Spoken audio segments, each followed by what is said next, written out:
তোমরা ছেলেরা আসলে কি?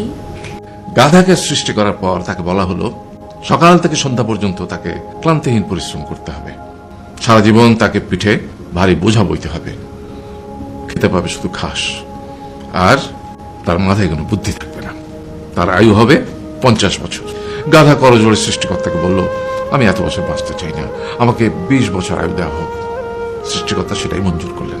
কুকুরকে যখন সৃষ্টি করা হলো তখন তাকে বলা হলো যে সে হবে মানুষের সবচেয়ে বড় বন্ধু, কিন্তু সে খাবে মানুষের উচ্ছিষ্ট, এবং তার আয়ু হবে 30 বছর। কুকুর সৃষ্টিকর্তাকে বললো, আমি এত বছর বাঁচতে চাই না, আমাকে 15 বছর আয়ু দেওয়া হোক। সেটাই মঞ্জুর করা হলো। এরপর বানরকে বলা হলো, তুমি শুধু গাছের এ ডাল থেকে ও ডালে ঝুল খাবে এবং নানান রকম ফন্দি ফিকির করে মানুষকে আনন্দ দেবে, তোমার আয়ু হবে 20 বছর। বানর বলল, আমি 20 বছর বাঁচতে চাই না, আমাকে 10 বছর দেওয়া হোক। সেটাই মঞ্জুর করা হলো। এবার এলো পুরুষ মানুষের পালা। তাকে বলা হলো যে তুমি হলে প্রাণীগুলোর মধ্যে সবচেয়ে বিচক্ষণ এবং বুদ্ধিমান, সেই জন্য তোমাকে প্রাণীদের শিরোমণি করা হলো এবং তোমার আয়ু হবে 20 বছর।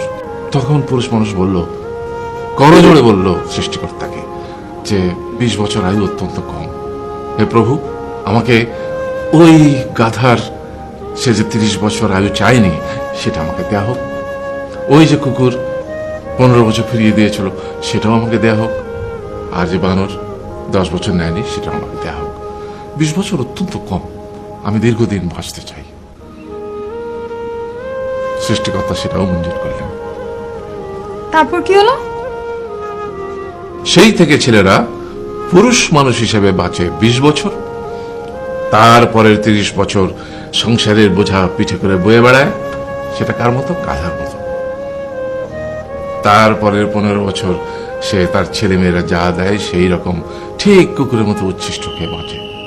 আর তারপরে বৃদ্ধ বয়সে ঠিক বানরের মতো, যেমন গাছের এডাল থেকে ওডাল ঝুল খায় বানর, তেমনি এই ছেলের বাড়ি থেকে ওই ছেলের বাড়ি, আর নানান রকম ফন্দি ফিকির করে তার নাতি নাতনিদের আনন্দ দেওয়ার চেষ্টা করে।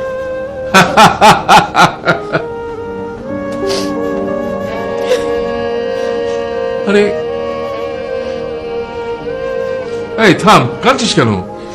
তোমাদের কত দুঃখ বাবা, এত কষ্ট। আরে